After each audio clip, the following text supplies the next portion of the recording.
السلام عليكم ورحمة الله وبركاته. أعوذ بالله من الشيطان الرجيم. بسم الله الرحمن الرحيم. الحمد لله الحمد لله الحمد لله رب العالمين.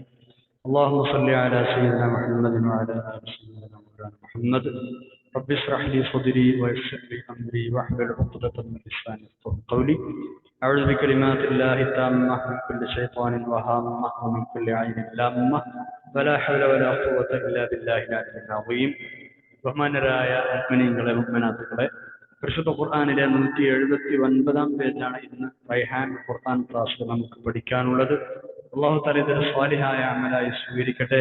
നമ്മൾ ദുആ ചെയ്യാൻ കടപ്പെട്ട എല്ലാ ആളുകൾക്കും, പ്രത്യേകിച്ച് നമ്മുടെ മാതാപിതാക്കൾ, ഉസ്താദുമാർ, മുഫസ്സിരീങ്ങൾ, പണ്ഡിതന്മാർ, നമുക്ക് ഭക്ഷണം തന്നവർ, സ്നേഹിച്ചവർ, സഹായിച്ചവർ, നമ്മൾ ദുആ ചെയ്യാൻ കടപ്പെട്ടവർ എല്ലാവർക്കും അല്ലാഹു തആല രണ്ട് ലോകത്തും ഖൈർ പ്രദാനം ചെയ്യട്ടെ. ആമീൻ യാ റബ്ബൽ ആലമീൻ. നമ്മൾ ആദ്യമായി 179 പേജിന്റെ പാരായണമാണ് നിർവഹിക്കുന്നത്. അഊദു ബില്ലാഹി മിനശ് ശൈത്വാനിർ റജീം. ബിസ്മില്ലാഹിർ റഹ്മാനിർ റഹീം. ഫലം തഖ്തുലൂഹും വലാകിന്നല്ലാഹ ഖതലഹും വമാ റമൈത ഇദ് റമൈത വലാകിന്നല്ലാഹ റമാ വലിയുബ്ലിയൽ മുഅ്മിനീന മിൻഹു ബലാഅൻ ഹസനാ إن الله سميع عليم. ذلكم وأن الله موهن كيد الكافرين. إن تستفتحوا فقد جاءكم الفتح وإن تنتهوا فهو خير لكم وإن تعودوا نعد ولن تغني عنكم فئتكم شيئا ولو كثرت وأن الله مع المؤمنين. يا أيها الذين آمنوا أطيعوا الله ورسوله ولا تولوا عنه وأنتم تسمعون ولا تكونوا كالذين قالوا سمعنا وهم لا يسمعون. إن شر الدواب عند الله الصم البكم الذين لا يعقلون.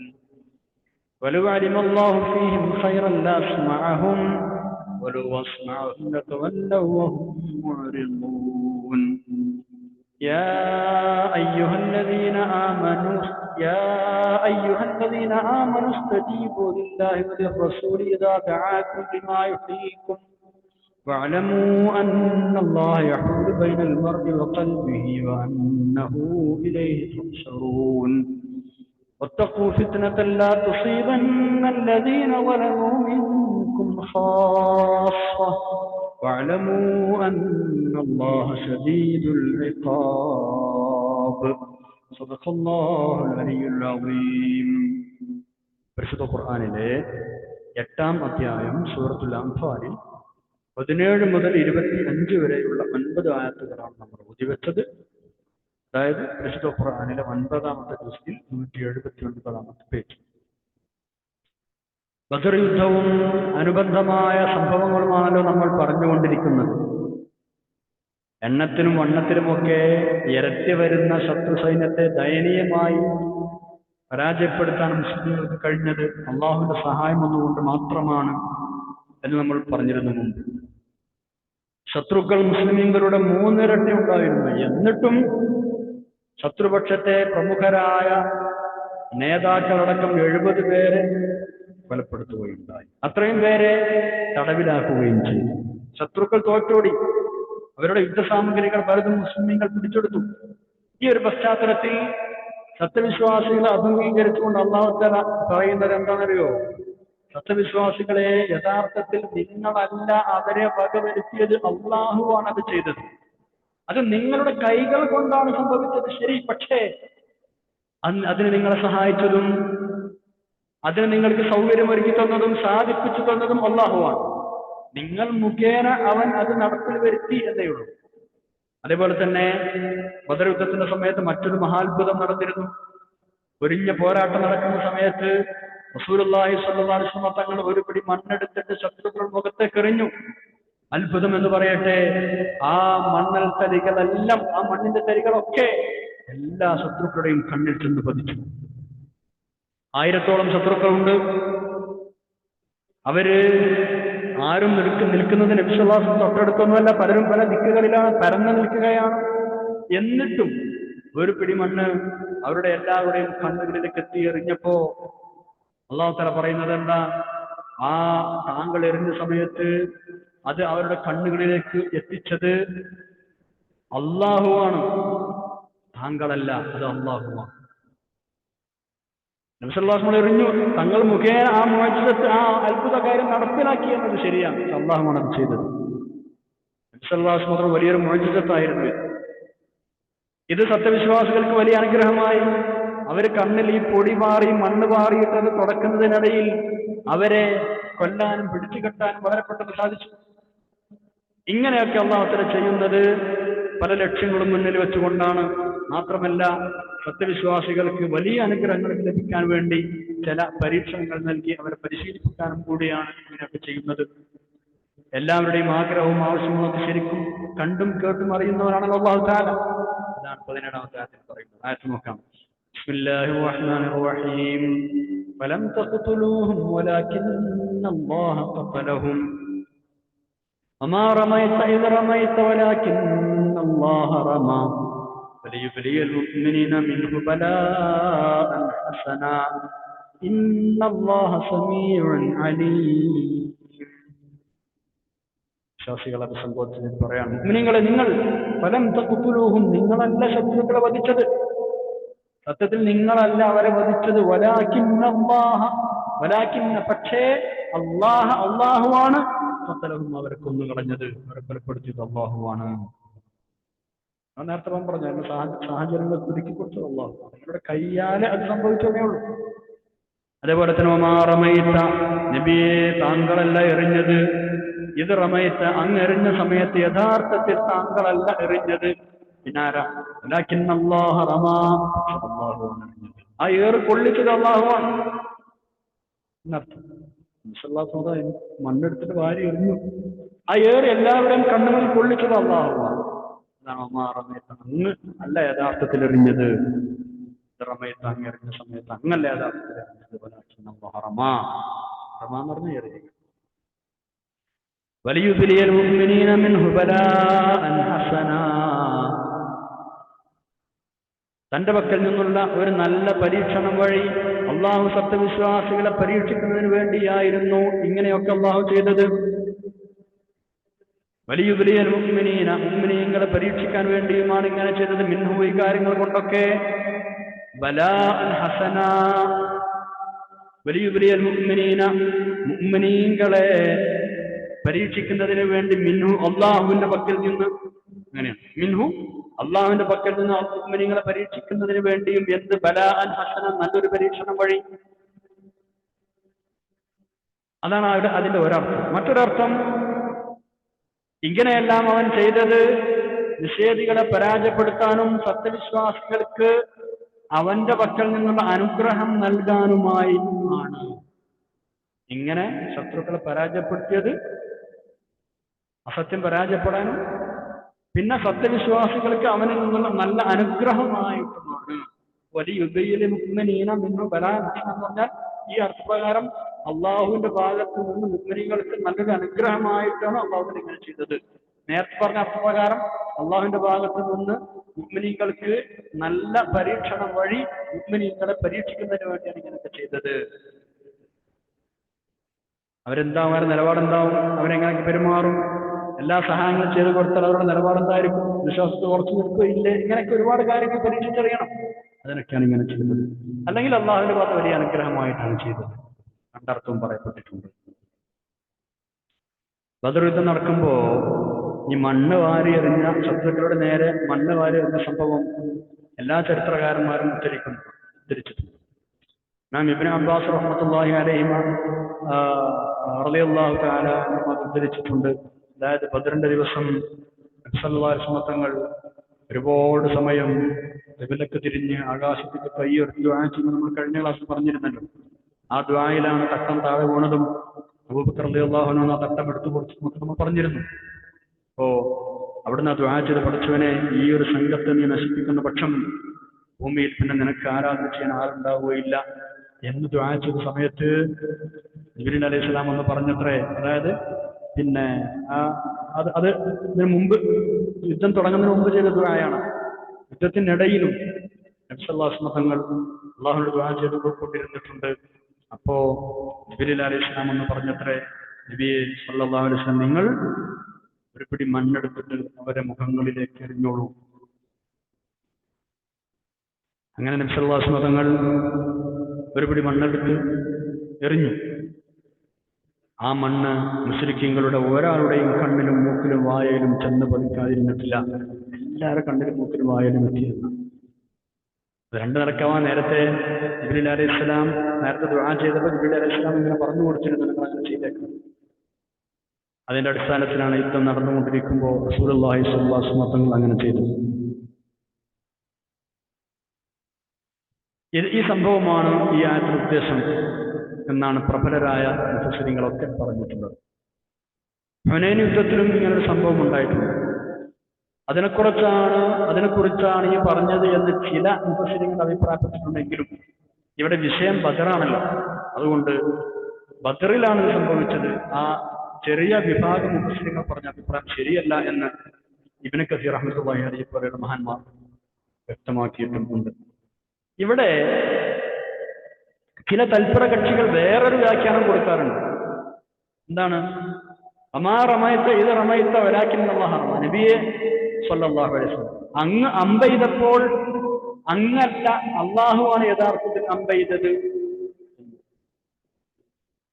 സത്യത്തിൽ ഇത് ശരിയല്ല. കാരണം ബദറിൽ വെച്ച് നബി സല്ലല്ലാഹു അലൈഹി വസല്ലം തങ്ങൾ ശത്രുക്കളുടെ നേരെ അമ്പെറിഞ്ഞതായി ആരും പറഞ്ഞിട്ടില്ല. അമ്പെയ്ത്ത് നടന്നിട്ടില്ല അവിടെ. അതിനൊരു തെളിവുമില്ല. അതുകൊണ്ട് തന്നെ ഈ അർത്ഥം കൊടുത്തത് ശരിയുമല്ല. നേരത്തെ പറഞ്ഞതുപോലെ മണ്ണെടുത്ത് വാരിയെറിഞ്ഞ സന്ദർഭമാണ്, സംഭവമാണ് അവിടെ ഉദ്ദേശം. ഈ 17-ാം ആയത്തിൽ പറഞ്ഞതുപോലെ വേറെ ആയത്തുകൾ ഖുർആനിലുണ്ട്. നമ്മുടെ മുഅ്മിനീങ്ങളുടെ കയ്യാലെ അല്ലാഹു ഇത്തരം കാര്യങ്ങൾ നടപ്പാക്കും എന്ന് പറഞ്ഞ ആയത്തുകൾ സൂറത്ത് തൗബയിലെ 14 അഊദു ബില്ലാഹി മിനശ് ശൈത്വാനിർ റജീം ഖാതിലൂഹും യുഅദ്ദിബുഹുമുല്ലാഹു ബിഐദീകും യുഅദ്ദിബുഹുമുല്ലാഹു ബിഐദീകും, നിങ്ങളുടെ കൈകളാൽ അവർ അല്ലാഹു ശിക്ഷിക്കും. അപ്പോൾ ഈ ഏറ് കൊണ്ടത്, അതേപോലെ ശത്രുക്കളെ വകവരുത്തി പരാജയപ്പെടുന്നതൊക്കെ നിങ്ങളുടെ കയ്യാൽ അല്ലാഹു സാധിപ്പിച്ചു തന്ന വലിയൊരു നിഅമത്താണ്. സത്യത്തിൽ അല്ലാഹു അതെല്ലാം ചെയ്തത് നടത്തും. അടുത്ത ആഴ്ച നോക്കാം, 18-ാമത്തെ. സത്യനിഷേധികളെ സംബന്ധിച്ചിടത്തോളം അവരുടെ എല്ലാ ഗൂഢതന്ത്രങ്ങളും അല്ലാഹു ദുർബലമാക്കി പരാജയപ്പെടുത്തുമെന്നാണ് ഇനി പറയുന്നത്. മുസ്ലിമീങ്ങൾക്ക് വലിയ ആശ്വാസം തരുന്ന ആയത്താണ് 18-ാമത്തെ ആയത്ത്. ബിസ്മില്ലാഹിർ റഹ്മാനിർ റഹീം ദാലികും വഅന്നല്ലാഹ മുഹിനു കൈദിൽ കാഫിരീൻ. ദാലികും, അങ്ങനെയൊക്കെയാണ് സംഗതികളുടെ യാഥാർത്ഥ്യം. ഈ പറഞ്ഞതുപോലെയൊക്കെ അള്ളാഹുവാണൊക്കെ ചെയ്തത്, നിങ്ങളെ കൈയാൽ ചെയ്തത് അങ്ങനെയൊക്കെ പറഞ്ഞു എന്നിട്ട് പറയണം ദാലികും, അതെല്ലാമാണ്, അങ്ങനെയെല്ലാമാണ് സംഗതികളുടെ കിടപ്പ്, യാഥാർത്ഥ്യമാനൊക്കെയാണ്. പിന്നെ എങ്ങനെയും മൂഹിനു കൈദിൽ കാഫിരീൻ, കാഫിരീങ്ങളുടെ കുതന്ത്രങ്ങളെ ദുർബലപ്പെടുത്തുന്നവനുമാണ് എന്നതുമാണ് യാഥാർത്ഥ്യം. അതായിരിക്കും ഈ പറഞ്ഞതൊക്കെയാണ് യാഥാർത്ഥ്യം. പിന്നെ എന്തുമാണ് യാഥാർത്ഥ്യം? മൂഹിനും, ദുർബലപ്പെടുത്തുന്നവനാണ്, കൈദി അൽ കാഫിരീൻ, കാഫിരീങ്ങളുടെ എല്ലാ കുതന്ത്രങ്ങളും. അവരെന്ത് പ്ലാനറ്റ് വന്നാലും അതൊക്കെ അല്ലാഹു ദുർബലപ്പെടുത്തി കളയും. അതും ഒരു യാഥാർത്ഥ്യം തന്നെയാണ്. 19-ാമത്തെ ആയത്തിലേക്ക് നമ്മൾ കടക്കുകയാണ്. മക്കക്കാരായ മുശ്രിക്കുകളെയാണ് അല്ലാഹു തആല ഇനി അഭിസംബോധന ചെയ്യുന്നത്. അവർ ബദറിലേക്ക് പുറപ്പെടുമ്പോ സത്യം ജയിക്കാനും അസത്യം പരാജയപ്പെടാനും കാലത്തിന്റെ അടുക്കൽ പോയി ദുആ ചെയ്തിരുന്നു മുശ്രിക്കുകൾ. പുറപ്പെട്ടതിന് ശേഷവും ദുആ ചെയ്തിരുന്നു. ഇമാം ത്വബരി റഹ്മത്തുള്ളാഹി അലൈഹി പറഞ്ഞതുപോലെ ബദറിന്റെ ദിവസം അബൂജഹലാണ് ഇങ്ങനെ ഒരു തീരുമാനം ആവശ്യപ്പെട്ട് കഅബയുടെ അടുത്ത് ചെന്ന് അള്ളാഹുവിനോട് സഹായം തേടിയത്. എന്താ ദുആർക്കുമ്പോൾ പറഞ്ഞതെന്നറിയോ? പടച്ചോനെ അള്ളാഹുവേ, ഞങ്ങളെ കൂട്ടത്തിലെ ഏറ്റവും വലിയ പാപിയായ, കുടുംബബന്ധം വിച്ഛേദിക്കുന്നവനായ ആൾ ആരാണോ അവനെ ഇന്ന് നീ നശിപ്പിക്കണമേ. റസൂലുള്ളാഹി സ്വല്ലല്ലാഹു അലൈഹി വസല്ലം നശിപ്പിക്കണമെന്നാണ് അബൂജഹൽ ദുആ ചെയ്യണത്. അപ്പോഴാണ് അത്രയും നമ്മൾ ഇനി പഠിക്കാൻ പോകുന്ന ആയത്ത് അവതരിച്ചത്. അവർക്കും മുസ്ലിമീങ്ങൾക്കും ഇടയിൽ ഒരു തീരുമാനമുണ്ടാക്കി ഈ അനിശ്ചിതാവസ്ഥക്ക് പരിഹാരമുണ്ടാക്കാൻ അവർ ദുആ ചെയ്തിരുന്നു എന്നർത്ഥം. ഇതെല്ലാം സൂചിപ്പിച്ചുകൊണ്ട് പരിഹാസ രൂപത്തിൽ അല്ലാഹു തആല അവരോട് പറയുകയാണ്, നിങ്ങൾക്കിടയിൽ ഒരു തീരുമാനമുണ്ടാവാനും നിങ്ങൾക്ക് വിജയവും സമാധാനം ലഭിക്കാനും വേണ്ടി നിങ്ങൾ ദ്വാ ചെയ്യുന്നുണ്ടല്ലോ, ദ്വാർത്തിരുന്നല്ലോ എങ്കിൽ ഇതാ ബദർ യുദ്ധം വഴി അത് നടന്നു കഴിഞ്ഞിരിക്കുന്നു. നിങ്ങളുടെ പ്രാർത്ഥന പോലെ സത്യം ജയിച്ചിരിക്കുന്നു. പക്ഷേ ആ സത്യം മുസ്ലിങ്ങളുടെ പക്ഷത്താണെന്ന് മാത്രം. അസത്യം പരാജയമടഞ്ഞിരിക്കുന്നത് നിങ്ങളുടെ പക്ഷത്തുമാണ്. അതുകൊണ്ട് ഇനിയെങ്കിലും ധിക്കാരം നിങ്ങൾ നിർത്തിക്കൂടെ? ഇനിയെങ്കിലും ഈ ധിക്കാരം നിങ്ങൾക്ക് നിർത്തിക്കൂടെ? ഇനിയെങ്കിലും നിങ്ങൾക്ക് സത്യത്തിൽ മടങ്ങിക്കൂടെ? സത്യത്തിലേക്ക് മടങ്ങിക്കൂടെ? അതാണ് നിങ്ങൾക്ക് നല്ലത്. അതല്ല, ഇതൊന്നും ഇനിയും നിങ്ങൾ അവസാനിപ്പിക്കുന്നില്ല എങ്കിൽ ഇതേപോലെയുള്ള അനുഭവങ്ങൾ ഇനിയും ആവർത്തിച്ചുകൊണ്ടേയിരിക്കും. ഇനിയും നിങ്ങൾ ഇതേപോലെ അനുഭവങ്ങൾ നേരിടേണ്ടി വരും. ബദറിലെ അനുഭവം നിങ്ങൾക്ക് ആവർത്തിക്കും. അള്ളാഹു എല്ലായ്പ്പോഴും സത്യവിശ്വാസികളുടെ ഭാഗത്ത് തന്നെയായിരിക്കും. നിങ്ങളുടെ കൂടെ കുറെ ആളുകളുണ്ട് എന്നതോ പ്രതാപമുണ്ട് എന്നതോ യുദ്ധബലം, സൈനിക ശക്തി, ആയുധബലമുണ്ട് എന്നതോ ഇതൊന്നും ഉപകരിക്കുകയില്ല എന്ന് നിങ്ങൾ ഓർത്തുകൊള്ളണം. ഇതാണ് ആയത്തിന്റെ ആശയം. 13-ാമത്തെ ആയത്ത്. ബിസ്മില്ലാഹിർ റഹ്മാനിർ റഹീം.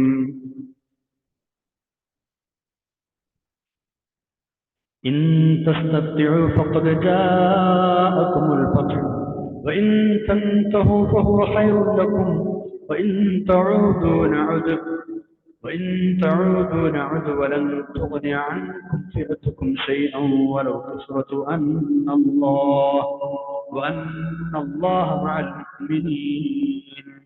إن تستفتحوا സത്യനിഷേധികളെ നിങ്ങൾ വിജയം തേടിയിരുന്നു എങ്കിൽ, നിങ്ങൾ ജയിക്കണമെന്ന് ദുആ ചെയ്തിരുന്നു എങ്കിൽ, ഫഖദ് ജാഅകുമുൽ ഫത്ഹ്, ഇദാ ആ വിജയം നിങ്ങൾക്ക് വന്നു കഴിഞ്ഞിരിക്കുന്നു.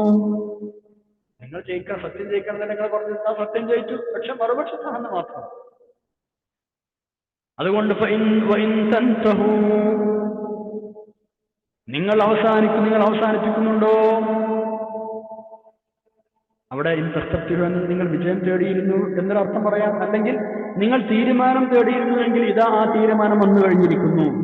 സത്യം ജയിക്കണമെന്നും അസത്യം പരാജയപ്പെടും നിങ്ങൾ തീരുമാനം വരാൻ അള്ളാഹു പറഞ്ഞിരുന്നെങ്കിൽ അത് രണ്ടർത്ഥം പറയാം. വിജയം ആവശ്യപ്പെട്ടിരുന്നു എന്നും അല്ലെങ്കിൽ തീരുമാനം തേടിയിരുന്നു എന്നും. എന്തായാലും ആ വിജയം അവിടെ സംഭവിച്ചിരിക്കുന്നു. ആ തീരുമാനം നടപ്പാക്കിയിരിക്കുന്നു. ഇനി നിങ്ങൾ അവസാനിപ്പിക്കുകയാണെങ്കിൽ, അത് നിർത്തുകയാണെങ്കിൽ, സത്യനിഷേധം നിർത്തുകയാണെങ്കിൽ, അതാണ് നിങ്ങൾക്ക് ഏറ്റവും ഉത്തമം. അതല്ല, നിങ്ങൾ തിരിച്ചു വരികയാണെങ്കിൽ, അതിലേക്ക് തന്നെ നിങ്ങൾ മടങ്ങിപ്പോവുകയാണെങ്കിൽ, അതിൽ തന്നെ തുടരാനാണ് താല്പര്യമെങ്കിൽ മടങ്ങുകയാണെങ്കിൽ, ദിവ്യതമുള്ള സംഹരണവും നമ്മൾ ആവർത്തിക്കും. നിങ്ങൾ വീണ്ടും സത്യനിഷേധക്ക് മടങ്ങുകയാണെങ്കിൽ ഞാനും ഇതേപോലെയുള്ള അനുഭവങ്ങൾ നിങ്ങൾക്ക് ആവർത്തിച്ചുകൊണ്ടിരിക്കും. സംഹാരങ്ങൾ, നിങ്ങൾ നശിപ്പിക്കൽ ആവർത്തിക്കും. നിങ്ങൾ മടങ്ങുകയാണെങ്കിൽ ഞാനും മടങ്ങുമെന്നാണ് ഇതിന്റെ അർത്ഥം. നിങ്ങൾ മടങ്ങുകയാണെങ്കിൽ നാമും മടങ്ങും എന്ന് പറഞ്ഞാൽ ഇതേപോലെയുള്ള അനുഭവങ്ങൾ നിങ്ങൾ വീണ്ടും അനുഭവിച്ചുകൊണ്ടേയിരിക്കും. ഇത് ആവർത്തിക്കും. ബദർ ആവർത്തിക്കും. ഫലം തോന്നിയാക്കും നിങ്ങൾക്ക് ഉപകാരപ്പെടുകയില്ല. ഫിഅത്തുക്കും നിങ്ങളുടെ പാർട്ടി ഷൈഅൻ തീരെ, വലൗ കസുറത്ത് അത് ഒരുപാടുണ്ടെങ്കിൽ, എത്രയധികമുണ്ടെങ്കിലും നിങ്ങളുടെ സംഘശക്തി, ഫിഅത്തുക്കും നിങ്ങളുടെ സംഘശക്തി, ആ ഫിഅത്ത് നിങ്ങളുടെ സംഘശക്തി നിങ്ങൾക്ക് ഉപകരിക്കുകയില്ല. ഷൈഅൻ തീരെ ഉപകരിക്കുകയില്ല. വലൗ കസുറത്ത് അത് എത്ര കൂടുതലുണ്ടെങ്കിലും. നിശ്ചയമായും അല്ലാഹു നിങ്ങളുടെ കൂടെയാണ്. 20-ാമത്തെ ആയത്ത് നോക്കാം. സത്യവിശ്വാസികൾക്ക് ബദ്റിൽ ലഭിച്ച വിജയം അള്ളാഹുവിനെയും റസൂലിനെയും അനുസരിച്ചത് കൊണ്ടാണ് എന്നാണ് ഇനി പറയുന്നത്. അതുകൊണ്ട് തന്നെ ആ അവസ്ഥക്ക് ഒരു മാറ്റവും ഒരിക്കലും ഇനി വരരുത്. നിങ്ങൾ എപ്പോഴും ആ അനുസരണം തുടരണം. അത് നോക്കൂ. ബിസ്മില്ലാഹിർ റഹ്മാനിർ റഹീം. يا أيها الذين آمنوا أطيعوا الله ورسوله ولا تولوا عنه وأنتم تسمعون. يا أيها الذين آمنوا സത്യവിശ്വാസികളെ أطيعوا الله, നിങ്ങൾ അല്ലാഹുവിനെ അനുസരിക്കണമേ, റസൂലഹു അല്ലാഹുവിന്റെ റസൂലിനെയും, ولا تولوا عنه നിങ്ങൾ അവരെ തൊട്ട് പിന്തിരിഞ്ഞു കളയരുതേ, وأنتم تسمعون നിങ്ങൾ സത്യം കേട്ടുകൊണ്ടിരിക്കെ. റസൂലുള്ളാഹി സ്വല്ലല്ലാഹു അലൈഹി വസല്ലം സത്യം പറയുന്നത് നിങ്ങൾ കേട്ടുകൊണ്ടിരിക്കുന്നുണ്ട്. ആ അവസ്ഥയിൽ നിങ്ങൾ പിന്തിരിഞ്ഞു കളയരുതേ. നബിയെ തൊട്ടങ്ങ് നിങ്ങൾ പിന്തിരിയരുതേ. നിങ്ങൾ ഉപദേശങ്ങൾ കേട്ടുകൊണ്ടിരിക്കുന്ന സമയത്ത്, സത്യം ശ്രമിച്ചുകൊണ്ടിരിക്കുന്ന സമയത്ത്. 21-ാമത്തെ ആയത്തിലേക്ക് കടക്കാം. കേട്ടു എന്ന് വായ കൊണ്ട് പറഞ്ഞത് കൊണ്ട് മാത്രമായില്ല, അത് പ്രവൃത്തിയിൽ കൊണ്ടുവരിക കൂടി വേണമെന്നാണ് ഈ അല്ലാഹു തആല പറയുന്നത്. ഉപദേശങ്ങൾ ഇങ്ങനെ കേൾക്കുമ്പോൾ ഞങ്ങൾ കേട്ടു അവിടെ പോയി, അങ്ങനെയല്ല, കേട്ടിട്ട് പ്രവൃത്തി പദത്തിൽ കൊണ്ടുവരണം. സത്യനിഷേധികളും കപട വിശ്വാസികളൊക്കെ അങ്ങനെയാണ്. അവരിങ്ങനെ കേൾക്കും ഉപദേശം, ഞങ്ങൾ കേട്ടു എന്ന് പറയും, എന്നിട്ട് അവിടെ നിന്ന് പോയി കാതുകൊണ്ട് കേൾക്കുന്നു. അവർ കേട്ടതിന്റെ ശേഷം നാവ് കൊണ്ട് പറയും ഞങ്ങൾ കേട്ടു എന്ന്. അതേസമയം ആ കേട്ടത് വേണ്ടതുപോലെ മനസ്സിലാക്കുകയോ ചിന്തിക്കുകയോ അതനുസരിച്ച് പ്രവർത്തിക്കുകയോ ഒന്നും ചെയ്യില്ല. ഈ ഒരു സ്വഭാവം സത്യവിശ്വാസികളെ നിങ്ങളിൽ ഉണ്ടാവരുത് എന്നാണ് പത്രം പറയുന്നത്. ഖാലു സമീഅനാ വഅസൈനാ എന്ന് കാഫിറുകളും മുനാഫിക്കുകളൊക്കെ പറഞ്ഞ് നമ്മൾ മുമ്പ് പഠിച്ചിട്ടുണ്ട് അല്ലേ? സൂറത്ത് ബഖറ 93 പഠിച്ചിട്ടുണ്ട്. ഞങ്ങൾ കേട്ടു, ഞങ്ങൾ കാട്ടി എന്ന് വ്യക്തമായി പറഞ്ഞ സമയമാണ്. ചിലപ്പോൾ അവർ പറയും ഞങ്ങൾ അനുസരിച്ചു, എന്നിട്ട് അവിടുന്ന് പോകും, അത് വരെ ചെയ്യൂല, ഞങ്ങൾ കേട്ടുന്നത് പോകും, പക്ഷെ അതുവരെ അനുസരിക്കുക. ചില സമയത്ത് ഞങ്ങൾ കേട്ടു എന്ന് പറഞ്ഞിട്ട് നേരെ ധിക്കാരപരമായ മറുപടി, ധിക്കാരം ചെയ്യുക, ഞങ്ങളതനുസരിക്കുക എന്ന് പറഞ്ഞ സന്ദർഭം ഉണ്ടായിട്ടുണ്ട്. അപ്പോ കാതുകൊണ്ടുള്ള കേവല കേൾവിയോ കണ്ണുകൊണ്ടുള്ള കേവല കാഴ്ചയോ അല്ല ഇവിടെ പറഞ്ഞതിന്റെ ഉദ്ദേശം. നിങ്ങൾ കേൾക്കണം, നിങ്ങൾ കാണണം എന്നൊക്കെ പറഞ്ഞത് കേവല കാഴ്ചയോ കേവല കേൾവിയോ അല്ല. പിന്നെന്താ? സത്യം സ്വീകരിക്കണം എന്നാണ്. അള്ളാഹുവിന്റെ അടിമയാണ് എന്ന് സത്യം അംഗീകരിച്ച് ജീവിക്കണം എന്നാണ് എൻ്റെ അർത്ഥം. അങ്ങനെ ജീവിക്കാൻ കണ്ണും കാതും ഇല്ലാത്തവർക്കും കഴിയുമല്ലോ. അള്ളാഹനെ അംഗീകരിച്ച് ജീവിക്കാൻ കാതില്ലാത്തവർക്കും കഴിയും, കണ്ണുള്ളവർക്കും കണ്ണില്ലാത്തവർക്കും കഴിയും. ഉൾക്കാഴ്ച കൊണ്ട് അവർക്ക് അത് ചെയ്യാൻ കഴിയും. അപ്പൊ ഈ ആയത്തിൽ പറഞ്ഞിടത്തും പുറമേയുള്ള കാഴ്ച എന്നല്ല, അല്ലെങ്കിൽ പുറമേയുള്ള കേൾവി, അതുണ്ടായിട്ട് പ്രത്യേകിച്ച് കാര്യം തന്നെ. അതുള്ള ആളുകളാണ് മുനാഫിക്കുകളും കാഫിറുകളും. അതുണ്ടായിട്ട് ഉപയോഗപ്പെടുത്താത്ത. അങ്ങനെയല്ല വേണ്ടത്. നിങ്ങൾ അള്ളാഹുവിനെ മനസ്സിലാക്കുകയാണ് ചെയ്യേണ്ടത്. സത്യം സ്വീകരിച്ച് ജീവിക്കുകയാണ് ചെയ്യുന്നത്. 21-ാമത്തെ ആയത്ത് നോക്കൂ. ബിസ്മില്ലാഹിർ റഹ്മാനിർ റഹീം. വലാ തകൂനൂ കല്ലദീന ഖാലൂ സമഅനാ വഹും ലാ യസ്മഊൻ. മുഅ്മിനീങ്ങളെ നിങ്ങളാവരുത്, വലാ തകൂനൂ നിങ്ങളാവരുത്, കല്ലദീന ഒരു വിഭാഗം ആളുകളെ പോലെ. എന്താണ് അവർ ചെയ്തത്? ഖാലൂ അവർ പറഞ്ഞു, സമഅനാ ഞങ്ങൾ കേട്ടു എന്നവർ പറഞ്ഞു, പക്ഷേ വഹും ലാ യസ്മഊൻ സത്യത്തിൽ അവരൊന്നും കേട്ടിട്ടില്ല. എന്നാ പറഞ്ഞതൊന്നും അവർ അനുസരിച്ചിട്ടില്ല. അല്ലാതെ വെറും കാതുകൊണ്ട് കേട്ടില്ല, അത് കേട്ടിട്ടുണ്ട് ശരിയാണ്, കേട്ടത് ശരിക്കും അനുസരിച്ചിട്ടില്ല. അതാണ് ബഹുമലാസം എന്ന് പറയുന്നത്. ഞങ്ങൾ കേൾക്കുന്നുണ്ട് എന്ന് നാവ് കൊണ്ട് പറയുകയും യഥാർത്ഥത്തിൽ കേൾക്കാതിരിക്കുകയും ചെയ്യുന്നവരെ പോലെ നിങ്ങൾ ആകരുത്. കാരണം ഒന്നും അനുസരിക്കാതെ നിങ്ങൾ കേട്ടിരിക്കുന്നു എന്ന് പറഞ്ഞവരെ പോലെ ആവരുത്. 22-23 മാത്രം നോക്കാം. സത്യം ചിന്തിച്ച് മനസ്സിലാക്കാത്ത ആളുകൾ, സത്യത്തിന് വേണ്ടി നാവനക്കാത്ത ആളുകൾ, സത്യത്തിന് ചെവി കൊടുക്കാത്ത ആളുകൾ, ഇത്തരം ആളുകളൊക്കെ അല്ലാഹുവിന്റെ അടുക്കൽ മഹാമോശം. സത്യം സ്വീകരിക്കാനുള്ള യാതൊരു സന്നദ്ധതയും അവരുടെ ഭാഗത്തുനിന്നുണ്ടാവില്ല. അതുകൊണ്ട് തന്നെ സത്യം അവരുടെ മുമ്പിൽ എത്രയൊക്കെ അവതരിപ്പിച്ചു കൊടുത്താലും അവർ തള്ളിക്കളയും. അവർ പിന്നെ അവരുടെ പാട്ടിന് പോകും. അവർ ചെയ്യുന്ന തെറ്റുകൾ ഉപേക്ഷിക്കാൻ തയ്യാറാവുകയില്ല. ഉപദേശങ്ങളോ മറ്റോ കേട്ട് മനസ്സിലാക്കുകയില്ല, അത് സ്വീകരിക്കില്ല. ഇത് അവരുടെ ശാഠ്യമാണ്. ഇങ്ങനെ ശാഠ്യം പിടിച്ചു നിൽക്കുന്ന ആളുകൂടെ എന്ത് പറഞ്ഞു കൊടുത്തിട്ടുണ്ടെന്ന് അവർ കേൾക്കുള്ള മനസ്സിലാക്കും. ചെവി കൊണ്ട് കേട്ടാൽ പോലും മനസ്സിലേക്ക് അത് കടക്കുകയില്ല. ബുദ്ധി കൊടുത്ത് കാര്യം മനസ്സിലാക്കാൻ തയ്യാറില്ലാത്ത ഹൃദയത്തിലേക്ക് എങ്ങനെയാണ് സത്യം കടന്നു കയറുക? അതുകൊണ്ട് തന്നെ മനുഷ്യരല്ലാത്ത മറ്റു ജീവികളെ പോലെയാണ് അവർ, മൃഗങ്ങളെ പോലെയാണ്. അവരെക്കാൾ മോശമാണ് എന്ന് വേണമെങ്കിൽ പറയേണ്ടി വരും. കാരണം മനുഷ്യന്മാർക്ക് ബുദ്ധിശക്തിയും ചിന്താശക്തിയും വിശേഷശക്തിയും കൊടുത്തിട്ടുണ്ട്, മറ്റു ജീവികൾക്ക് അല്ലെങ്കിൽ മൃഗങ്ങൾക്ക് കൊടുത്തിട്ടില്ലല്ലോ. അപ്പൊ സത്യം ഉൾക്കൊള്ളാത്ത ആളുകൾ മൃഗങ്ങളെക്കാൾ അധപ്പതിച്ചവരാണെന്നാണ് അല്ലാഹു തആല പറയുന്നത്. ശരിക്ക് ചിന്തിച്ചാൽ ആ പറഞ്ഞതിന്റെ അർത്ഥം മനസ്സിലാവും. പല വിഷയങ്ങളിലും ഈ രണ്ട് വിഭാഗവും ഒരുപോലെയാണ്, മൃഗങ്ങളും സത്യം മനസ്സിലാക്കാത്ത ആളുകളും. സൂറത്ത് മുഹമ്മദിൽ 12-ാമത്തെ ആയത്തിൽ പറഞ്ഞ പോലെ വല്ലദീന കഫറൂ യതമത്തഊന വയഖൂലൂന കമാ തഅകുലുൽ അൻആം. രണ്ടു കൂട്ടരും, സത്യനിഷേധികളും കാലികളും മൃഗങ്ങളും, രണ്ടു കൂട്ടർ ഒരേപോലെ അന്നപാനാദികൾ കഴിക്കുന്നുണ്ട്, സുഖാഡംബരങ്ങൾ മുഴുകുന്നുണ്ട്. എന്ന് മാത്രമല്ല മൃഗങ്ങളെയും ഒരു പടി കടത്തി വെട്ടുകയാണ് ഈ ആളുകൾ ചെയ്യുന്നത്, മനുഷ്യന്മാർ ചെയ്യുന്നത്. എന്താ കാരണം? സത്യനിഷേധി അയാളുടെ ആ സത്യനിഷേധത്തിന്റെ ദൂഷ്യം അല്ലെങ്കിൽ അതിന്റെ നാശം മറ്റുള്ളവരിലേക്ക് പകർന്നു കൊടുക്കുകയാണ് ചെയ്യുക. മൃഗങ്ങൾ അങ്ങനെയല്ല, അത് അതിന്റെ പാട്ടിന് പോവുകയാണ് സാധാരണ സ്വാഭാവികമായി ചെയ്യുക. വേറെ ആരും അത് ശല്യപ്പെട്ടു. അതേപോലെ തന്നെ മൃഗങ്ങൾ ഒരിക്കലും സ്വയം നാശത്തിലേക്ക് എടുത്തു ചാടുവോ? ഇല്ല. എലി പൂച്ചന് മുമ്പിലേക്ക് അങ്ങോട്ട് നടന്നുകയല്ലോ? ഇല്ലല്ലോ. എലിക്ക് അതിന് മാത്രമുള്ള ബുദ്ധിയുണ്ട്, അതിന് മുന്നിൽ ചെല്ലൂല. ഒരു കിണറിന്റെയോ പുഴയുടെയോ കിഴക്ക് വക്കത്തൊരു പശുവിനെ കൊണ്ടു നിർത്തി തള്ളാൻ നോക്കിയാൽ ആ പശു അങ്ങോട്ടല്ല പോവുക, അങ്ങോട്ട് തിരിച്ചു വരാനാണ് ആ കാണ, അല്ലെങ്കിൽ പശു ഇങ്ങോട്ട് തിരിച്ചു നടക്കാനാണ് ശ്രമിക്കുക. അതിനറിയാം അത് അപകടമാണ് എന്ന്. പക്ഷേ ഇതൊക്കെ മനസ്സിലാക്കാൻ കഴിയുന്ന സത്യനിഷേധികൾ, വിവേചന ശക്തിയുള്ള സവിശേഷ ബുദ്ധിയുള്ള ഈ സത്യനിഷേധികൾ ചെയ്യുന്നത് എന്താ? സ്വയം നാശത്തിലേക്ക് അങ്ങോട്ട് ചെന്ന് ചാടുകയാണ്, ഇതിലേക്ക് നരകത്തിലേക്ക് നിബന്ധിക്കുകയാണ്. അതുകൊണ്ടാണ് മൃഗങ്ങളെക്കാൾ മോശം ആയത്ത് നോക്കൂ. ബിസ്മില്ലാഹിർ റഹ്മാനിർ റഹീം. ഇന്ന ശർറദ്ദവാബി ഇൻദല്ലാഹി സുമ്മുൽ ബുക്മുല്ലദീന ലാ യഅഖിലൂൻ വലൗ അലിമ അല്ലാഹു ഫീഹിം ഖൈറൻ ലഅസ്മഅഹും വലൗ അസ്മഅഹും ലതവല്ലൗ വഹും മുഅ്രിദൂൻ. ഇന്ന ശർറദ്ദവാബ്, നിശ്ചയമായും ഏറ്റവും നികൃഷ്ടമായ ജീവികളാരാണ്? ഇൻദല്ലാഹി, അല്ലാഹുവിന്റെ അടുക്കൽ. ശർറദ്ദവാബി, ജീവികളിൽ വെച്ച് ഏറ്റവും നികൃഷ്ടരായവർ, മോശക്കാരായ അല്ലാഹുവിന്റെ അടുക്കൽ ആരാണവർ? അസ്സുമ്മു, ബധിരരാണ്. അൽ ബുക്മു, ഊമകളുമാണ്. അല്ലദീന ലാ യഅഖിലൂൻ, കാര്യങ്ങൾ ചിന്തിച്ച് ഗ്രഹിക്കാത്ത ബധിരരും ഊമകളുമാണവർ. വലൗ അലിമ അല്ലാഹു ഫീഹിം ഖൈറാ, അവരിൽ എന്തെങ്കിലും നന്മയുള്ളതായി അല്ലാഹുവിന് അറിയാമായിരുന്നുവെങ്കിൽ ലഅസ്മഅഹും, അവരവൻ കേൾപ്പിക്കുമായിരുന്നു.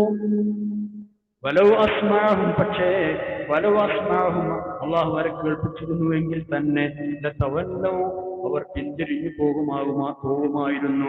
മുഅ്രിദൂൻ, അവഗണിക്കുന്നവരായി.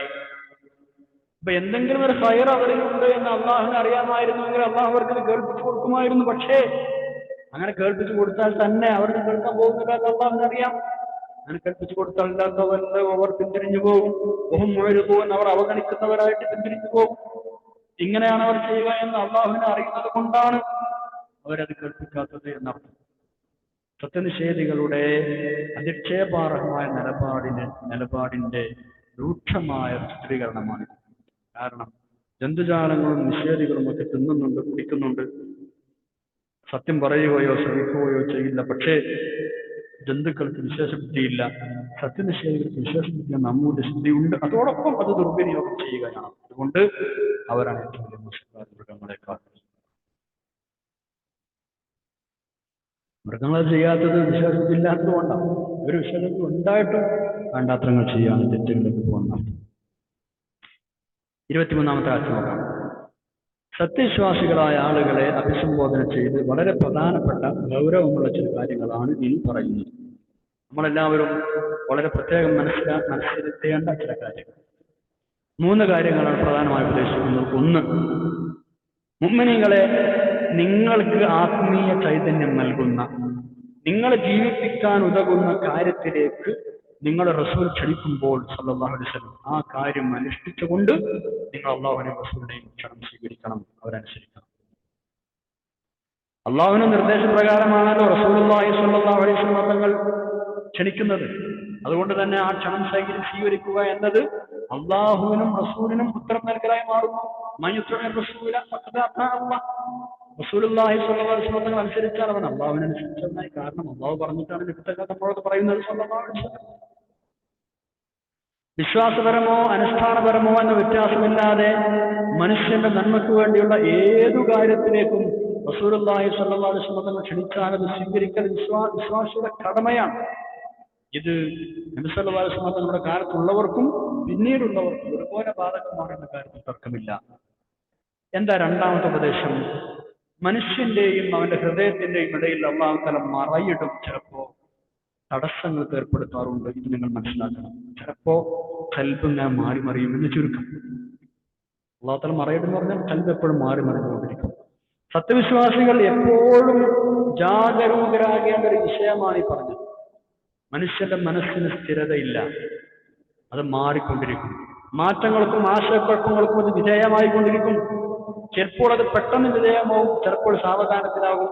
അങ്ങനെയാണ് നല്ല ആൾ പെട്ടെന്ന് ചീത്ത ആളായി മാറുന്നത്, മോശക്കാരനായ ആൾ നല്ലവനായി മാറുന്നത്. ഒരുപാട് കാലം ഏതെങ്കിലും ഒരു അഭിപ്രായത്തിൽ ഉറച്ചു നിന്നാൽ ഒരാൾ പെട്ടെന്നൊരിക്കൽ ആ അഭിപ്രായം വലിച്ചെറിഞ്ഞ് നേരെ എതിരഭിപ്രായം സ്വീകരിക്കുന്ന ആളായി മാറാറുണ്ട്. മുൻവിധിയോ സ്വന്തം തീരുമാനമോ കൂടാതെയാണ് ഇതൊക്കെ നടക്കുന്നത്. പലപ്പോഴും ആ മാറിയ ആൾക്ക് തന്നെ ആ മാറ്റം തിരിച്ചറിയാൻ കഴിയാതെ വരികയും ചെയ്യും. ചുരുക്കത്തിൽ മനുഷ്യന്റെ ഹൃദയം എപ്പോഴും മാറി മറിഞ്ഞുകൊണ്ടിരിക്കുന്നതാണ്. അത് അള്ളാഹുവിന്റെ കയ്യിലാണ് അതിന്റെ നിയന്ത്രണമുള്ളത്. അതിൽ എന്ത് മാറ്റം വരണം, എന്ത് വരുത്തണം, എപ്പോൾ വരണം, എങ്ങനെ വരണം എന്നൊക്കെ അറിയുന്നവനും നിശ്ചയിക്കുന്നവനും അള്ളാഹു തന്നെയാണ്. മനുഷ്യന് അതിൽ സ്വാതന്ത്ര്യമില്ല. ഇതാണ് ആ ആയത്തിൽ പറഞ്ഞത്.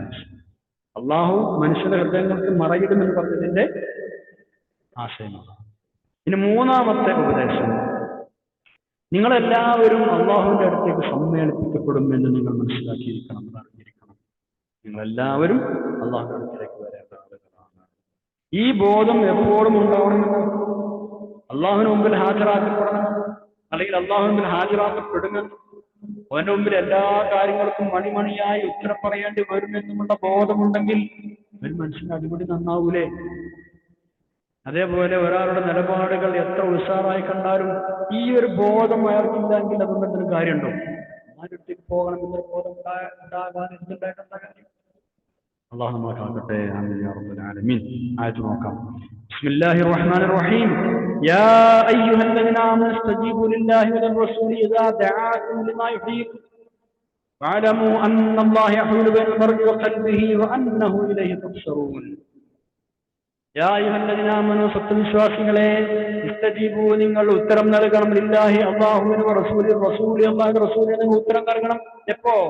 ഇദാ ദഅാകും, അവർ നിങ്ങളെ ക്ഷണിച്ചാൽ, ലിമാ യുഹ്യീകും, നിങ്ങളെ ജീവിപ്പിക്കുന്ന സംഗതികളിലേക്ക്, നിങ്ങളെ സജീവരാക്കാനുള്ള നല്ല വഴിയിലേക്ക്, നിങ്ങളെ സജീവരാക്കുന്ന വിഷയത്തിലേക്ക് അള്ളാഹു ക്ഷണിച്ചാൽ, നിങ്ങൾ ആത്മീയമായ ഉന്നതിയിലേക്ക്, നിങ്ങളെ ജയിപ്പിക്കാൻ ഉതകുന്ന കാര്യങ്ങളിലേക്ക് റബ്ബ് നിങ്ങളെ ക്ഷണിച്ചാൽ, റസൂൽ നിങ്ങളെ ക്ഷണിച്ചാൽ നിങ്ങൾ ഉത്തരം നൽകണം. വഅലമൂ, നിങ്ങൾ മനസ്സിലാക്കുകയും വേണം, അന്നല്ലാഹ, നിശ്ചയമാണ് അല്ലാഹു തആല, യഹൂലു, മറയിടുന്നതാണ്, ബൈനൽ മർഇ വഖൽബിഹി, മനുഷ്യന്റെയും അവന്റെ ഹൃദയത്തിന്റെ ഇടയിൽ മറയിടും എന്ന് പറഞ്ഞാൽ മനുഷ്യനെ നിയന്ത്രിക്കാൻ കഴിയാത്ത രൂപത്തിൽ മനസ്സിനെ അല്ലാഹു തആല പലപ്പോഴും മാറ്റിമറിച്ചുകൊണ്ടിരിക്കും. ഇതാണ് രണ്ടാമത്തെ ഉപദേശം. വഅന്നഹു ഇലൈഹി തുഹ്ശറൂൻ, ഇത് മൂന്നാമത്തെ ഉപദേശം. നിങ്ങൾ നിശ്ചയമായും അള്ളാഹുവിലേക്ക് സമ്മേളിപ്പിക്കപ്പെടുന്നവരാണ് എന്നും നിങ്ങൾ മനസ്സിലാക്കിയിരിക്കണം. എല്ലാവരും അള്ളാഹുവിലേക്ക് ചെല്ലേണ്ടി വരും. ഇദാ ദഅാകും ലിമാ യുഹ്യീകും, നിങ്ങൾക്ക് ജീവസ് നൽകുന്നത് എന്ന് പറഞ്ഞാൽ ഭൗതികമായ അഭിവൃദ്ധി നൽകുന്നത് എന്നല്ല, പരലോക നന്മക്ക് വേണ്ടിയുള്ള, ആത്മീയമായ പുരോഗതിക്ക് വേണ്ടിയുള്ള എല്ലാ സംഗതികളും അതിലേക്ക് നിങ്ങൾ ക്ഷണിച്ചാൽ. തുരീദൂന അർളദ്ദുനിയ വല്ലാഹു യുരീദുൽ ആഖിറ, 8-ാമത്തെ 67-ാമത്തെ അല്ലാഹു തആല പറഞ്ഞത് വളരെ കൃത്യമായിട്ട് പലയിടത്തും ആശയം പറഞ്ഞിട്ടുണ്ട്. അല്ലാഹു തആല നിങ്ങളെ കൊണ്ട് ഉദ്ദേശിക്കുന്നത് ദുനിയാവിലെ നേട്ടങ്ങളൊന്നുമല്ല, ആഖിറത്തിലെ നേട്ടങ്ങളാണ് റബ്ബ് നിങ്ങൾക്ക് തരണമെന്ന് ഉദ്ദേശിക്കുന്നത്. കാരണം അതാണ് ശരിയായ ജീവിതം.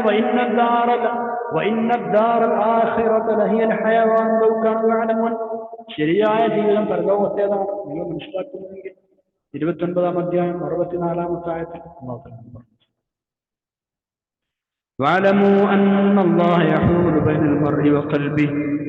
നമ്മളൊക്കെ ശരിക്കും ശ്രദ്ധിക്കേണ്ട ഭാഗം. നമ്മുടെ മനസ്സ് മാറിക്കൊണ്ടിരിക്കും. നമ്മളിപ്പോ സിറാത്തുൽ മുസ്തഖീമിൽ തന്നെയാണ്, സത്യത്തിൽ തന്നെയാണ്, ഇസ്ലാം മുസ്ലിമാണ്, ഞാൻ അതിൽ നിന്ന് മാറി നടക്കാത്ത ആളാണ് എന്നൊന്നും കരുതി സ്വയം വഞ്ചിതരാകരുതാണ്. ഞാൻ വഴിപിഴച്ചു പോവുകയില്ല എന്ന് ആരും കരുതണ്ട. വഴിപിഴച്ചു പോവാതിരിക്കാൻ എപ്പോഴും ശ്രമിക്കുകയും ശ്രദ്ധിക്കുകയും അള്ളാഹുവിനോട് ദുആ ചെയ്തുകൊണ്ടിരിക്കുകയും ചെയ്യണമെന്നാണ്. അതുപോലെ തന്നെ ഒരാൾ വലിയ തെറ്റുകാരനും ഒരുപാട് പാപങ്ങൾ ചെയ്ത ആൾ മോശക്കാരനും ഒക്കെയാണ് എന്ന് വെച്ച് അയാൾ നിരാശനാവേണ്ട കാര്യമില്ല. നന്നാവാൻ ശ്രമിക്കണം അയാൾ. അതോടൊപ്പം തന്നെ നല്ല മനസ്സ് നൽകാൻ അള്ളാഹുവിനോട് ദുആ ചെയ്യണം അയാൾ. നബി സല്ലല്ലാഹു അലൈഹി വസല്ലം തങ്ങൾ ഒരുപാട് ചെയ്യാറുള്ള ദുആ ഇന്നതായിരുന്നു എന്ന് പറഞ്ഞ അനസ് റളിയല്ലാഹു അൻഹു പറയുന്നുണ്ട്, യാ മുഖല്ലിബൽ ഖുലൂബ് സബ്ബിത് ഖൽബി അലാ ദീനിക്. ആരാപ്പ ദുആ ചെയ്യുന്ന? റസൂലുള്ളാഹി സ്വല്ലല്ലാഹു അലൈഹി വസല്ലം ദുആ ചെയ്യാൻ സത്യത ചെയ്യേണ്ടവരുടെ കാര്യമാണ് നമ്മളെ പഠിപ്പിക്കുകയാണ്.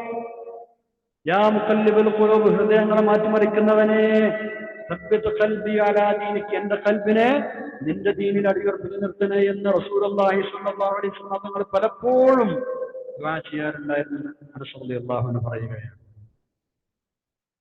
ഇങ്ങനെ പറഞ്ഞത് കേട്ടപ്പോ അനസ് റളിയല്ലാഹു അൻഹു ചോദിച്ചത്രേ ഒരിക്കൽ റസൂലിനോട് സല്ലല്ലാഹു അലൈഹി വസല്ലം, അല്ല നബിയെ സല്ലല്ലാഹു അലൈഹി വസല്ലം, ഞങ്ങൾ അങ്ങയിൽ വിശ്വസിച്ച ആളുകളാണ്, അങ്ങ് കൊണ്ടുവന്ന ഖുർആനിൽ വിശ്വസിച്ച ആളുകളാണ്, ഞങ്ങളെ കുറിച്ചും അങ്ങേക്ക് ഹൃദയമാറ്റം സംഭവിക്കുമെന്ന് പേടിയുണ്ടോ? റസൂലുള്ളാഹി സ്വല്ലല്ലാഹു അലൈഹി വസല്ലം പറഞ്ഞ മറുപടി എന്താ? അതേ, ഉണ്ട്. കാരണം ഹൃദയങ്ങൾ അള്ളാഹുവിന്റെ രണ്ട് വിരലുകൾക്കിടയിലാണ്. അവനതിങ്ങനെ തിരിച്ചു മറിക്കുന്നു അവനിഷ്ടമുള്ളതുപോലെ. അപ്പൊ നമ്മൾ ശ്രദ്ധിക്കണം, നമ്മൾ ഈ ദുആക്ക് ദുആ ചെയ്തുകൊണ്ടിരിക്കണം. വേറെ ഹദീസിൽ റസൂലുള്ളാഹി സ്വല്ലല്ലാഹു അലൈഹി വസല്ലം ഇങ്ങനെ ദുആ ചെയ്തെന്ന് കാണാം, അല്ലാഹു മുസർരിഫുൽ ഖുലൂബ് സർരിഫ് ഖുലൂബനാ അലാ ത്വാഅതിക്. പടച്ചവനെ, അല്ലാഹു മുസർരിഫുൽ ഖുലൂബ്, ഹൃദയങ്ങൾ കൈകാര്യം ചെയ്യുന്ന തമ്പുരാനെ, സർരിഫ് ഖുലൂബനാ അലാ ത്വാഅതിക്, നിന്റെ ത്വാഅത്തിലേക്ക് ഞങ്ങൾ ഹൃദയം നീ തിരിച്ചു വിടണമേ. പലപ്പോഴും സത്യം ചെയ്ത് പറയുമ്പോ റസൂലുള്ളാഹി സ്വല്ലല്ലാഹു അലൈഹി വസല്ലം തങ്ങൾ പറയാറുണ്ടത്രേ, ലാ വമുഖല്ലിബിൽ ഖുലൂബ്, ഇല്ല, ഹൃദയങ്ങൾ തിരിച്ചു മറിക്കുന്നവൻ തന്നെയാണ് സത്യം. അല്ലാഹുവിനെ കുറിച്ചാണ് പറയുന്നത്. നമ്മൾ ദുആ ചെയ്തുകൊണ്ടിരിക്കുക, നമ്മുടെ ഹിദായത്ത് നഷ്ടപ്പെടാതിരിക്കാൻ, ദുർമാർഗത്തിലേക്ക് ചെന്നു ചാടാതിരിക്കാൻ. സൂറത്ത് ആല ഇംറാൻ പഠിച്ചപ്പോ നമ്മൾ ദുആ പഠിച്ചിട്ടുണ്ട് അല്ലേ? 8-ാമത്തെ ആയത്തിൽ ആ ദുആ ശരിക്കും പറഞ്ഞുകൊണ്ടിരിക്കുക, ദുആ ചെയ്തുകൊണ്ടിരിക്കുക. ബിസ്മില്ലാഹിർ റഹ്മാനിർ റഹീം, റബ്ബനാ ലാ തുസിഗ് ഖുലൂബനാ ബഅദ ഇദ് ഹദൈതനാ വഹബ് ലനാ മിൻ ലദുൻക റഹ്മതൻ ഇന്നക അൻതൽ വഹ്ഹാബ്. അതാണ് ദുആ. പഠിച്ചവനെ, നീ ഞങ്ങൾക്ക് ഹിദായത്ത് തന്നതിന് ശേഷം ഞങ്ങൾ ഹൃദയങ്ങൾ നീ പഠിപ്പിച്ചു കളയല്ലേ. എന്താണ് ആ ആയത്തിന്റെ ആശയം?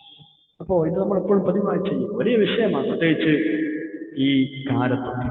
നമ്മുടെ മക്കളെയും നമ്മൾ നന്നായി ശ്രദ്ധിക്കണം. നിരീശ്വര, നിർമ്മത, യുക്തിവാദ, ലിബറൽ പ്രസ്ഥാനങ്ങളൊക്കെ സജീവമായി രംഗത്തുള്ള കാലമാണ്. ആർക്കും ആരെയും കേൾക്കാനും കാണാനും കേൾപ്പിക്കാനും പറ്റുന്ന ഓൺലൈൻ യുഗമാണ്, സോഷ്യൽ മീഡിയയുടെ യുഗമാണ്. മക്കളെ നമ്മൾ ശ്രദ്ധിച്ചേ പറ്റൂ. നമ്മൾ സ്വയം ജാഗരൂകരാകുകയും ചെയ്തേ പറ്റൂ. 25-ാമത്തെ ആയത്തിലേക്ക് നമുക്ക് കടക്കാം. വ്യക്തികളും സമൂഹവും തമ്മിൽ അഭേദ്യമായ ബന്ധമാണല്ലോ ഉള്ളത്. ഒരു സമൂഹത്തിന്റെ അല്ലെങ്കിൽ ഒരു സമുദായത്തിന്റെ ചെയ്തികളുടെ ഫലം വ്യക്തികൾ പങ്കിട്ടെടുക്കും എന്നതുപോലെ ചില വ്യക്തികളുടെ ചെയ്തികളുടെ ദോഷഫലം ആ സമൂഹം മൊത്തം അനുഭവിക്കേണ്ടി വരുന്ന രംഗങ്ങൾ. എങ്ങനെ? ഒരാൾ ചെയ്ത തെറ്റ് ആ സമുദായം മൊത്തം അനുഭവിക്കേണ്ടി വരുന്ന പല ഘട്ടങ്ങളുണ്ടാവാറില്ലേ? അത് ഒരാൾ ചെയ്ത തെറ്റ് കാരണം ഒരു സമുദായം മുഴുവനും ശിക്ഷ അനുഭവിക്കേണ്ടി വരുന്ന രംഗങ്ങൾ ഉണ്ടാവാം. ചിലർ മാത്രം ചെയ്ത തെറ്റുകൾ കാരണം ആ സമൂഹം മൊത്തം അതിന്റെ ദോഷഫലം അനുഭവിക്കേണ്ടി വന്നേക്കാം. അങ്ങനെ വരുമ്പോ ആ സമൂഹത്തിലെ തെറ്റ് ചെയ്യാതിരുന്ന ആളുകൾ പോലും രക്ഷപ്പെടുക, എല്ലാവരെയും ആ ശിക്ഷ കൊടുക്കുമെന്നാണ്. തെറ്റുകളുടെ പേരിൽ ഏതെങ്കിലും തരത്തിലുള്ള ശിക്ഷകളും പരീക്ഷണങ്ങളും വരുമ്പോ നിരപരാധികളായ ആളുകൾ ഒഴിവാക്കി അപരാധികൾക്ക് മാത്രമായിരിക്കില്ല ആ ശിക്ഷ വരിക. അതുകൊണ്ട് തന്നെ അത്തരം പൊതുവായ ഭവിഷ്യത്തുകൾക്ക് കാരണമാകുന്ന അതിക്രമങ്ങളും തെറ്റുകളും എല്ലാവരും നിർത്തണം, ശ്രദ്ധിക്കണം. അത്തരം അതിക്രമകാരികളെ തടയാൻ സമൂഹം മൊത്തം ശ്രദ്ധിക്കണം, ശ്രമിക്കണം. അല്ലെങ്കിൽ ആപത്ത് വരുമ്പോ കൂട്ടത്തോടെ എല്ലാവരെയും ബാധിച്ചേക്കാം. ഇതൊക്കെയാണ് അല്ലാഹു താക്കീത് ചെയ്യുന്നത്. അതുകൊണ്ട് ആരെങ്കിലും തെറ്റ് ചെയ്യുന്നത് കണ്ടാൽ ആ സമൂഹത്തിലുള്ള ആളുകൾ അത് നോക്കി നിൽക്കരുത്, അത് തടയണം. അല്ലാതിരുന്നാൽ ആ തെറ്റുകളുടെ പേരിൽ വരുന്ന ശിക്ഷ എല്ലാവരെയും പിടികൂടും. മറ്റുള്ള ആളുകളെ ശിക്ഷ പിടികൂടിയത് കാരണമാണെങ്കിൽ അതിന് മൗനം വരച്ചു. ഇനി അത് പറഞ്ഞാൽ തന്നെ ഉപദേശിച്ചുകൊണ്ടിരുന്ന ആളുകളുണ്ടാവും ചില നാട്ടിൽ തിന്മകൾക്കെതിരെ, അവരെയും ആ ശിക്ഷകൾ പിടികൂടാം. എല്ലാവരും ഒന്നിച്ചാ ബാധിക്കാം. അതുകൊണ്ട് അത്തരം തെറ്റുകൾ എല്ലാവരും ശ്രദ്ധിക്കണം. ഇമാം ഇബ്നു അബ്ബാസ് റളിയല്ലാഹു അൻഹു പറഞ്ഞതുപോലെ ഒരു സമൂഹത്തിൽ നടമാടുന്ന തിന്മകൾക്ക് അംഗീകാരം നൽകരുത് എന്നാണ് അല്ലാഹു ഇവിടെ പറയുന്നത്. അതിന് മൗനാനുവാദം നൽകിയാൽ വ്യാപകമായ ശിക്ഷ വന്നേക്കാം. അപ്പോ തെറ്റ് ചെയ്തവരെയും അല്ലാത്തവരെയും ബാധിക്കുന്നതാണ്. സത്യത്തിൽ ഈ സംഭവത്തിനൊക്കെ ഏറ്റവും നല്ല ഉദാഹരണമാണ് ഉഹദ് യുദ്ധം. ചില ആളുകളുടെ തെറ്റായ പ്രവൃത്തികളുടെ ദുഷ്ഫലമാണ് മറ്റുള്ള എല്ലാവരെയും മൊത്തം മുസ്ലിം സൈന്യത്തെ ബാധിച്ചത്. അങ്ങനെയാണ് പരാജയം സംഭവിച്ചത്. നമ്മൾ പഠിച്ചിട്ടുണ്ട് ആലു ഇമ്രാനിൽ, സൂറത്ത് ആലു ഇമ്രാനിൽ 152-ാമത്തെ ആയത്ത് പഠിച്ച സമയത്ത്. ആകട്ടെ, നമുക്ക് ഇവിടുത്തെ 25-ാമത്തെ ആയത്ത് നോക്കാം. ബിസ്മില്ലാഹിർ റഹ്മാനിർ റഹീം. വത്തഖൂ ഫിത്നതൻ ലാ തുസീബന്ന അല്ലദീന ളലമൂ മിൻകും ഖാസ്സ വഅലമൂ അന്നല്ലാഹ ശദീദുൽ ഇഖാബ്. സദഖല്ലാഹുൽ അലിയ്യുൽ അളീം. വത്തഖൂ, നിങ്ങൾ ശ്രദ്ധിക്കണേ, നിങ്ങൾ ജാഗ്രത കൈക്കൊള്ളണേ. ഫിത്നതൻ ശിക്ഷ ബാധിക്കുന്നത് സംബന്ധിച്ച് നിങ്ങൾ ജാഗ്രത കൈകൊള്ളണേ. ലാ തുസീബന്നല്ലദീന ളലമൂ മിൻകും ഖാസ്സ, നിങ്ങളിലെ തെറ്റ് ചെയ്ത ആളുകളെ മാത്രമാകില്ല അത് പിടികൂടുക. വത്തഖൂ ഫിത്നതൻ, നിങ്ങൾ ശിക്ഷയെ പേടിക്കണം. പ്രശ്നം ലാ തുസീബന്നല്ലദീന ളലമൂ മിൻകും, നിങ്ങളിൽ നിന്ന് തെറ്റ് ചെയ്തവരെ മാത്രമല്ല അത് പിടികൂടുക. ഖാസ്സത്തുൻ, പ്രത്യേകമായി. അപ്പൊ നിങ്ങളിൽ നിന്ന് തെറ്റ് ചെയ്ത ആളുകളെ പ്രത്യേകമായി മാത്രം, അവരെ മാത്രമല്ല ശിക്ഷ പിടികൂടുക. അങ്ങനെ ഒരു ശിക്ഷയെ നിങ്ങൾ ശ്രദ്ധിക്കണേ. വഅലമൂ, നിങ്ങൾ മനസ്സിലാക്കണം, അല്ലാഹു ശദീദുൽ ഇഖാബ്, അല്ലാഹു തആല കഠിനമായി ശിക്ഷിക്കുന്നവനാണ് എന്ന് നിങ്ങൾ അറിഞ്ഞിരിക്കണം. അല്ലാഹുവിന്റെ നിയമങ്ങൾ പാലിക്കുന്നവരുടെയും പാലിക്കാത്തവരുടെയും ആ നിയമങ്ങളിൽ നിന്ന് കുതന്ത്രങ്ങൾ ഉപയോഗിച്ച് രക്ഷപ്പെടാൻ ശ്രമിക്കുന്നവരുടെയും എല്ലാം ഒരു ഉദാഹരണം പറയാറുണ്ട് നമ്മുടെ ഉലമാ സാധാരണഗതിയിൽ. ആ ഉദാഹരണം എന്ന് പറഞ്ഞാൽ ഈ ആശയം ശരിക്കും മനസ്സിലാക്കാം. എന്താണ്? ഒരു കപ്പൽ, ആ കപ്പലിൽ യാത്രക്കാരുണ്ട്, അടിത്തട്ടിലുണ്ട്, മുകളിലുണ്ട്, എല്ലാ പല തട്ടുകളുണ്ടാവുമല്ലോ. തീരെ സൗകര്യം കുറവായ അടിത്തട്ടിലാണ് ചില ആളുകൾക്ക് യാത്രക്കുള്ള സൗകര്യം വരുന്നത്. ചില ആളുകൾക്ക് മുകളിൽ തട്ട് കിട്ടും. അങ്ങനെ താഴെ തട്ടിലുള്ള ആളുകൾ വെള്ളം മറ്റൊക്കെ എടുക്കാൻ വേണ്ടി മുകളിലുള്ള ആളുകളുടെ ഇടയിലൂടെ മുകളിലേക്ക് പോകും. അങ്ങനെ അങ്ങോട്ടും ഇങ്ങോട്ടും ഇങ്ങനെ പോകാൻ വരിക. ഇത് ഈ പോകുന്ന ആൾക്കൊരു അസൗകര്യമായി, മേലുള്ള ആൾക്കാർക്ക് ഒരു ബുദ്ധിമുട്ടായി. അപ്പൊ ഈ അടിയിലുള്ള ആൾക്കാർ എന്ത് തീരുമാനിച്ചു? നമ്മളിങ്ങനെ അവരെ ബുദ്ധിമുട്ടിക്കണ്ടല്ലോ, നമ്മളിങ്ങനെ കയറി ഇറങ്ങാന്ന് പറഞ്ഞാൽ ഒരുപാട് ബുദ്ധിമുട്ടല്ലേ. അതൊക്കെ നമുക്ക് എന്ത് ചെയ്യാം? നമുക്ക് ഈ അടിത്തട്ടിൽ, കപ്പലിന്റെ അടിത്തട്ടിൽ ഒരു ദ്വാരം ഉണ്ടാക്കാം, റോട്ടം ഉണ്ടാക്കാം. റോട്ടം ഉണ്ടാക്കിയിട്ട് അതിലൂടെ നമുക്ക് വെള്ളം എടുക്കാം. നമുക്ക് നേരോട്ട് പോകണ്ടല്ലോ, മേലുള്ള ആൾക്കാരെ ബുദ്ധിമുട്ടിക്കണ്ടല്ലോ എന്നവർ തീരുമാനിച്ചു നോക്കുക. എങ്ങനെയുണ്ടാ തീരുമാനം? ആ തീരുമാനം അംഗീകരിച്ചു കൊടുക്കാൻ പറ്റുമോ? ആ തീരുമാനം അംഗീകരിച്ചുകൊണ്ട് അവർ പാട്ടിനോട്ട് അന്തരീക്ഷം തീർക്കുക. കപ്പലിന് ഓട്ടയാൽ കപ്പലിൽ വെള്ളം വരുമ്പോൾ എല്ലാവരും മുങ്ങൂലെ, അടിയിലുള്ളവരും മുകളിലുള്ളവരൊക്കെ മുങ്ങൂലെ. ഇനി ആരെങ്കിലും അവരെ തടഞ്ഞാലോ, അത് ചെയ്യരുതെന്ന് പറഞ്ഞാൽ തടഞ്ഞാൽ എല്ലാവരും രക്ഷപ്പെടുകയും ചെയ്യും. ആരെങ്കിലും തടഞ്ഞാൽ എല്ലാവരും രക്ഷപ്പെടും. മുകളിലുള്ള ആളുകൾ അല്ലെങ്കിൽ അവരെ കൂട്ടത്തിൽ പറഞ്ഞാൽ ആരെങ്കിലും തടയണം, അത് ചെയ്യാൻ പാടില്ല എന്ന് പറഞ്ഞാൽ തടയണം. തടയാതിരുന്നാൽ എല്ലാവരും മുങ്ങി നശിക്കും. നല്ലൊരു ഫിറ്റായ ഉദാഹരണമാണ് പണ്ഡിതന്മാർ പറയാറുണ്ട്. എന്നതുപോലെ സമൂഹത്തിൽ തിന്മകളെ തടയുക തന്നെ വേണം. സമൂഹത്തിൽ ആരെങ്കിലുമൊക്കെ അത് തടയണം, എന്നാൽ എല്ലാവർക്കും രക്ഷപ്പെടാം. തടഞ്ഞില്ലെങ്കിൽ മൗനാനുവാദം നൽകലാവും, എല്ലാവരെയും ശിക്ഷ ബാധിക്കുമ്പോൾ തെറ്റ് ചെയ്യാത്തവർക്ക്. ഈ ആദ്യ ആശയം സൂചിപ്പിക്കുന്ന പല ഹദീസുകളുണ്ട്. വിശ്വാസം പറഞ്ഞതായി കാണാം, എന്റെ ആത്മാവ് ആരുടെ കയ്യിലാണ് അവൻ തന്നെ സത്യം. നിങ്ങൾ നല്ലതുകൊണ്ട് കൽപ്പിക്കുകയും തിന്മ വിരോധിക്കുകയും വേണം, അല്ലാത്ത പക്ഷം അവന്റെ പക്കത്ത് ശിക്ഷ വന്നേക്കാം. പിന്നെ നിങ്ങൾ അവരുടെ പ്രാർത്ഥിച്ചിട്ട് കാര്യമുണ്ടാവുകയില്ല. വേറെ ഹദീസിൽ ഇങ്ങനെയുണ്ട്, എന്റെ സമുദായം പരസ്യമായ അനുസരണത്തിൽ കാണിച്ചാൽ അള്ളാഹു അവരവന്റെ പൊതുവായ ശിക്ഷയും മാറ്റി നശിപ്പിച്ചേക്കാം. അപ്പോ ഈ ഹദീസ് പറയുന്ന ഉദ്ധരിക്കുന്ന ഉമ്മു സൽമ റളിയല്ലാഹു ചോദിച്ചത്രേ, അള്ളാഹുവിന്റെ റസൂലേ സ്വല്ലല്ലാഹു അലൈഹി വസല്ലം, അപ്പൊ അങ്ങനെ നശിപ്പിക്കും അവരെ കൂടുതൽ നല്ല ആളുകളും ഉണ്ടാവൂലേ? എന്താ മറുപടി? ഇല്ലാതെ പിന്നെ അപ്പൊ അവർ നശിച്ചു പോകൂലേ നബിയേ സ്വല്ലല്ലാഹു അലൈഹി വസല്ലം? അതെന്താ അവിടുന്ന് പറഞ്ഞത്? എല്ലാവരെയും ബാധിക്കുന്നത് പോലെ അവരെയും ശിക്ഷ ബാധിക്കും, അവരൊന്നും തന്നെ രക്ഷപ്പെടൂല. പിന്നെ അള്ളാഹുവിന്റെ പാപമോചന തൃപ്തിക്കും അവർ വിധേയരാകുകയും ചെയ്യും. ഈ ആശയത്തിൽ ഹദീസിൽ പറയുന്നു. ഇമാം ഇബ്നു അബ്ബാസ് റളിയല്ലാഹു അൻഹു പറഞ്ഞതായി റിപ്പോർട്ട് ചെയ്യപ്പെട്ടൊരു സംഭവം അതിനിങ്ങനെയുണ്ട്. ഒരു സമൂഹത്തിൽ വഞ്ചന വ്യാപകമായാൽ അവരുടെ ഹൃദയങ്ങളിൽ അല്ലാഹുവിന്റെ ഭീതി ഏർപ്പെടുത്താതിരിക്കുകയില്ല, പലതരം പേടികളും പോലെ പിടികൂടുന്നതാണ്. ഒരു സമൂഹത്തിൽ വ്യഭിചാരം വ്യാപകമായി കഴിഞ്ഞാൽ മരണം അവരിൽ അധികരിക്കും. അളത്തത്തിലും തൂക്കത്തിലും കൃത്രിമം കാണിച്ചാൽ ഉപജീവനത്തിന് ഭംഗം നേരിടുന്നു. അന്യായമായ വിധികൾ നടപ്പാക്കിക്കൊണ്ടിരുന്നാൽ രക്തം ചിന്തൽ വ്യാപകമാകും. കരാർ ലംഘനവും പിന്നെ വാക്ക് ലംഘിക്കലും ഒക്കെ തുടർന്നുകൊണ്ടിരുന്നാൽ അവർക്കെതിരെ അല്ലാത്ത ശത്രുക്കളെ നിയോഗിക്കും. ഇപ്പൊ ഇന്നത്തെ കാലത്ത് ഉദാഹരണസഹിതം പറഞ്ഞേണ്ട കാര്യം എന്തല്ല, എല്ലാവർക്കും മനസ്സിലാവുന്ന കാര്യങ്ങളാണ് ഒക്കെ നടന്നുകൊണ്ടിരിക്കുന്ന വിഷയങ്ങളാണ്. അള്ളാഹു എല്ലാവർക്കും നല്ല ബോധം തരട്ടെ, നമുക്ക് അപേക്ഷിക്കട്ടെ. ഇത്രയുമാണ് ഇന്ന് നമുക്ക് പഠിക്കാനുള്ളത്. ആശിച്ച് പിരിയാം. അൽഹംദുലില്ലാഹ് അൽഹംദുലില്ലാഹ് അൽഹംദുലില്ലാഹ് റബ്ബിൽ ആലമീൻ. اللهم صل على سيدنا محمد وعلى ال سيدنا محمد. അള്ളാഹു ഞങ്ങൾ പറഞ്ഞതും കേട്ടതും സ്വാലിഹായ അമലായി ചെയ്യണം. അള്ളാഹ് ആഖിറത്തിലേക്ക് വരവ് വെക്കാൻ തമ്പുരാനെ ഞങ്ങളെ തെറ്റുകുറക്കുന്ന ബർക്കത്തുകൊണ്ട് പുറത്തു തരണം. അള്ളാഹ് ഞങ്ങളുടെ മാതാപിതാക്കളും ഉസ്താദുമാർക്കും പുറത്തു കൊടുക്കാൻ തമ്പുരാനെ, ക്ലാസ് കേൾക്കുന്നവർക്കും കൊടുക്കാൻ റഹ്മാനെ, ഞങ്ങളെല്ലാവരെയും നന്നാക്കണം. അള്ളാഹ് തമ്പുരാനെ നല്ല നല്ല കാര്യങ്ങൾ പഠിച്ച് പ്രവർത്തിക്കാൻ തൗഫീഖ് തമ്പുരാനെ, ഖുർആനിനും ഒരുപാട് സന്ദർഭത്തിലുള്ള അവസരം നൽകണം റഹ്മാനെ, ഒരുപാട് നൽകണം. അള്ളാഹു രോഗികളായ ആളുകൾ പ്രയാസം ربنا آتنا في الدنيا حسنة وقنا عذاب النار. ربنا تقبل منا إنك أنت السميع العليم وتب علينا إنك أنت التواب الرحيم. آمين برحمتك يا أرحم الراحمين. صلى الله تعالى وسلم على سيدنا محمد أجمعين. سبحان ربك رب العزة عما يصفون، سلام على المرسلين، الحمد لله رب العالمين. سبحانك اللهم وبحمدك أشهد أن لا إله إلا أنت أستغفرك وأتوب إليك. السلام عليكم ورحمة الله وبركاته.